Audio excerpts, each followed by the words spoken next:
Jai Shriram, welcome to my channel. So ಇವತ್ತು ನಾವು ಬೆಳಗ್ಗೆನೇ ರೆಡಿಯಾಗಿ ಹೊರಗಡೆ ಹೋಗೋಣ ಅಂತ ಹೊರಟಿದ್ವಿ.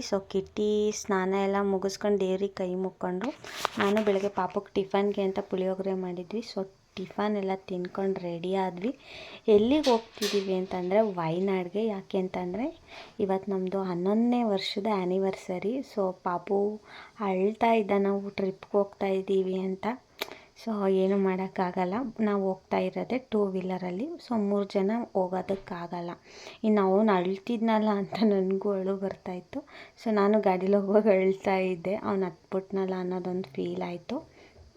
ಆಮೇಲೆ ತಿರ್ಗಾ ನಾವು ಇನ್ನು ಲೇಟ್ ಆಗಿಬಿಡುತ್ತೆ ಅಂತ, ಮತ್ತೆ ಮಳೆ ಸ್ಟಾರ್ಟ್ ಆಗಿಬಿಡುತ್ತೆ ಅಂತ ಅಂದ್ಬಿಟ್ಟು ನಾವಿನ್ನು ಹೊರಟ್ವಿ. ಕಿಟ್ಟಿ ಇನ್ನು ATM ದುಡ್ಡು ಡ್ರಾ ಮಾಡ್ಕೊತೀನಿ, ಕ್ಯಾಶ್ ಇರಲಿ, ಎಲ್ಲ ಕಡೆನೂ ಫೋನ್ಪೇ ಮಾಡೋದಕ್ಕಾಗಲ್ಲ ಅಂದ್ಬಿಟ್ಟು ಅವರು ದುಡ್ಡು ಡ್ರಾ ಮಾಡಿಕೊಂಡ್ರು.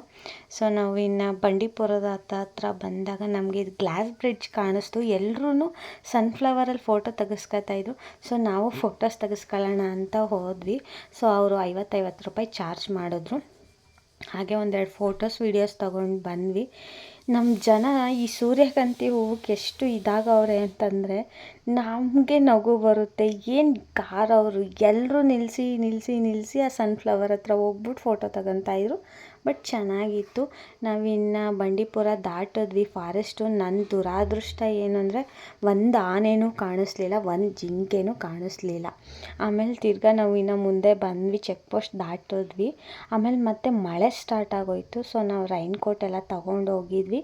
ಇನ್ನು ಚೆಕ್ ಪೋಸ್ಟ್ ಎಲ್ಲ ದಾಟ್ಕೊಂಡು ನಾವು ಇನ್ನು ತಮಿಳ್ನಾಡು ಇದಕ್ಕೆ ಎಂಟ್ರಿ ಆದ್ವಿ. ನಾವು ಗೂಡ್ಲೂರಿಗೆ ಬಂದ್ವಿ. ತುಂಬ ಹೊಟ್ಟೆ ಹಸಿತಾಯಿತ್ತು. ಇಲ್ಲೇ ಊಟ ಮಾಡ್ಕೊಬಿಡೋಣ ಅಂತಂದ್ಬಿಟ್ಟು ವೆಜ್ ಆ್ಯಂಡ್ ನಾನ್ ವೆಜ್ ಇತ್ತು. ಯಾಕೆಂದರೆ ಶ್ರಾವಣ ಅಲ್ವಾ, ನಾವು ಹಾಗಾಗಿ ವೆಜ್ಜೇ ತಿನ್ನಬೇಕು ಅಂದ್ಬಿಟ್ಟು ನಾವು ಊಟಿ ಕಡೆಯಿಂದ ಹೊರಟ್ವಿ. ಗೂಡ್ಲೂರಿಂದ ಮ್ಯಾಪ್ ಹಾಕ್ಕೊಂಡ್ವಿ. ಇಲ್ಲಿ ಹೋಗುವಾಗ ಒಂದು ದೇವಸ್ಥಾನ ಸಿಕ್ತು. ನನಗಲ್ಲಿ 2 ರೂಪಾಯಿ ಕಾಯಿನ್ ಬಿದ್ದಿತ್ತು. ಎತ್ಕೊಂಡೆ. ಕಿಟ್ಟಿ ಬೈದರು, ದುಡ್ಡೆಲ್ಲ ಎತ್ಕೋಬೇಡ, ಅಲ್ಲೇ ಹಾಕು ಅಂತ. ದೇವ್ರದ್ದು ಯಾಕೆ ಬೇಕು ಅಂದ್ಬಿಟ್ಟು ನಾನು ಅಲ್ಲೇ ಹಾಕ್ಬಿಟ್ಟು ನಾವು ಹೊರಟ್ವಿ. ಹಾಗೆ ಕೆಲವೊಂದು ಫೋಟೋಸ್ ವೀಡಿಯೋಸ್ ಮಾಡಿಕೊಂಡು ಮತ್ತೆ ಯಾಕೆ ಬೇಕು ಅಂದ್ಬಿಟ್ಟು, ಹಾಗೆಲ್ಲ ದುಡ್ಡು ಸಿಕ್ಕಿದ್ರೆ ತೊಗೋಬಾರ್ದು ಅಂತಾರೆ, ಒಬ್ಬರು ತೊಗೋಬೇಕು ಅಂತಾರೆ. ಮತ್ತು ತುಂಬ ಮಳೆ ಜೋರಾಗಿ ಸ್ಟಾರ್ಟ್ ಆಗೋಯಿತು. ಹಾಗೆ ಟೀ ಕುಡ್ಕೊಂಡು ನಾವಿನ್ನು ಹೊರಟ್ವಿ. ಹೋಗುವಾಗ ದಾರಿಲಿ ದೊಡ್ಡದೊಂದು ಚರ್ಚ್ ಸಖತ್ತಾಗಿತ್ತು.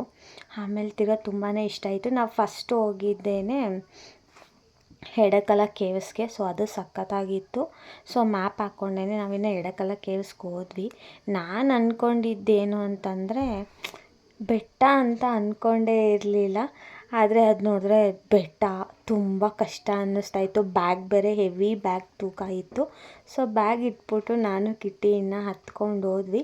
ಬಟ್ ಚೆನ್ನಾಗಿತ್ತು ಅನ್ನೋದಕ್ಕಿಂತ ಹತ್ತೋಕ್ಕಾಗ್ತಾ ಇರಲಿಲ್ಲ, ತುಂಬ ಕಷ್ಟ ಆಗ್ತಾಯಿತ್ತು ನನಗೆ ಹತ್ತೋದಕ್ಕೇ. ಹಾಗಾದರೂ ಫಸ್ಟ್ ಟೈಮು ಸ್ವಲ್ಪ ಅಂದರೆ ಸ್ವಲ್ಪ ಕ್ರೇಜ್ ಇತ್ತು, ಹೇಗಿರುತ್ತೆ ಏನು ಅಂತ. ಇದು ಸುಮಾರು ಒಂದು 3 ವರ್ಷಗಳ ಇತಿಹಾಸನೇ ಇದೆ ಅಂತೆ. ಆಗಿನ ಕಾಲದಲ್ಲಿ ಆದಿವಾಸಿಗಳು ಇಲ್ಲಿ ಇದ್ರಂತೆ. ಅದನ್ನೆಲ್ಲ ಎಕ್ಸ್ಪ್ಲೈನ್ ಮಾಡ್ತಾಯಿದ್ರು. ನಾವು ಹಾಗೇ ಅಲ್ಲಿ ಡ್ರಾಯಿಂಗ್ ಎಲ್ಲ ಇತ್ತು. ಅಲ್ಲಿ ಅದು ಬಂಡೆ ಮೇಲೆ ಕೆತ್ತಿರೋ ಅಂಥದ್ದು ಚಿತ್ರಗಳೆಲ್ಲ ಇದ್ವು. ನಾನು ಅದನ್ನು ನೋಡಿದೆ, ನನಗೆ ಅಷ್ಟಾಗಿ ಅರ್ಥವೂ ಆಗಲಿಲ್ಲ. ಸುಮ್ಮನಾದೆ. ಇನ್ನು ಮೊದಲೇ ಭಾಷೆ ಬೇರೆ ಗೊತ್ತಾಗಲ್ಲ ನಮ್ಗೆ, ಹೆಂಗೋ ಸ್ವಲ್ಪ ಮ್ಯಾನೇಜ್ ಮಾಡ್ತಾಯಿದ್ವಿ. ಅವ್ರು ಏನೇನೋ ಎಕ್ಸ್ಪ್ಲೈನ್ ಮಾಡ್ತಾಯಿದ್ರು, ಟ್ರೈನರ್ ಬೇರೆ. ನಾನು ಸುಮ್ಮನೆ ನೋಡ್ಕೊಂಡು ಫೋಟೋಸ್ ತಗೊಂಡು ಇನ್ನು ಹೋಗ್ಬಿಡೋಣ ಅಂತ ಅಂದ್ಬಿಟ್ಟು ನಾವಿನ್ನು ಆಚೆ ಬಂದ್ವಿ ನೋಡಿಕೊಂಡು. ಆದರೆ ಚೆನ್ನಾಗಿತ್ತು. ನನಗೆ ಅಲ್ಲಿ ಏನು ಡ್ರಾಯಿಂಗ್ ಇದೆ ಅಂತ ಒಂದೂ ಅರ್ಥ ಆಗಲಿಲ್ಲ. ಯಾಕೆಂದರೆ ಅಲ್ಲಿ ಬಂಡೆ ಮೇಲೆ ಕೆತ್ತಿರೋದು ನನಗೆ ನಿಜವಾಗ್ಲೂ ಅರ್ಥನೇ ಆಗಿಲ್ಲ. ಬಟ್ ಚೆನ್ನಾಗಿತ್ತು. ನಾನು ಕಿಟ್ಟಿ ಆಚೆ ಬಂದು ಇನ್ನು ವೀಡಿಯೋಸ್ ಫೋಟೋಸ್ ತೊಗೊಂಡು ಇನ್ನು ಹೊರಡೋಣ, ತುಂಬ ಮಳೆ ಬಂದುಬಿಡುತ್ತೆ ಅಂದ್ಬಿಟ್ಟು ನಾವು ನಿಧಾನವಾಗೇ ಇಳಿದ್ವಿ. ತುಂಬ ಜೋರಾಗಿ ಮಳೆ ಬರ್ತಿತ್ತು.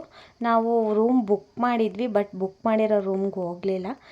ನಾವಲ್ಲಿ ಮೀನಗಡಿ ಅಂತ ಒಂದು ವಿಲೇಜ್ ಅಂದರೆ ಮೀನಗಡಿ ಅನ್ನೋ ಒಂದಿದು, ಅಲ್ಲೇ ಒಂದು ರೂಮ್ ಸಿಕ್ತು. ಬಟ್ ರೂಮ್ ಸಖತ್ತಾಗಿತ್ತು. ಇನ್ನು ಸೆಲೆಬ್ರೇಷನ್ ಮಾಡೋಣ ಅಂದ್ಬಿಟ್ಟು ನಾನು ಕಿಟ್ಟಿ ಕೇಕ್ ತೊಗೊಂಬರೋಣ ಅಂತ ಅಂದ್ಬಿಟ್ಟು ಬಂದ್ವಿ. ನಾವು ಟೌನ್ ಒಳಗಡೆ ಬಂದ್ವಿ. ಹಾಗೆ ಒಂದು ಸ್ಮಾಲ್ ಕೇಕು ಮತ್ತು ಗಿಫ್ಟ್ ಅಂಗಡಿಲಿ ಒಂದು ಗಿಫ್ಟ್ ತೊಗೊಂಡು ಇನ್ನು ರೂಮಿಗೆ ಬಂದು ಸೆಲೆಬ್ರೇಷನ್ ಮಾಡಿದ್ವಿ. ಬಟ್ ಖುಷಿ ಆಯಿತು. ಜರ್ನಿ ಅಂತೂ ಸಖತ್ತಾಗಿತ್ತು. ನಮ್ಮ ದುರಾದೃಷ್ಟ ಏನು ಅಂದರೆ ಊಟ ಸಿಗಲಿಲ್ಲ. ಅಲ್ಲಿ ಫುಲ್ ನಾನ್ ವೆಜ್ ಊಟ, ನಮಗೆ ವೆಜ್ ಬೇಕಾಗಿತ್ತು. ಹಾಗಾಗಿ ಊಟ ಮಾಡಲಿಲ್ಲ. Thank you for watching. Bye.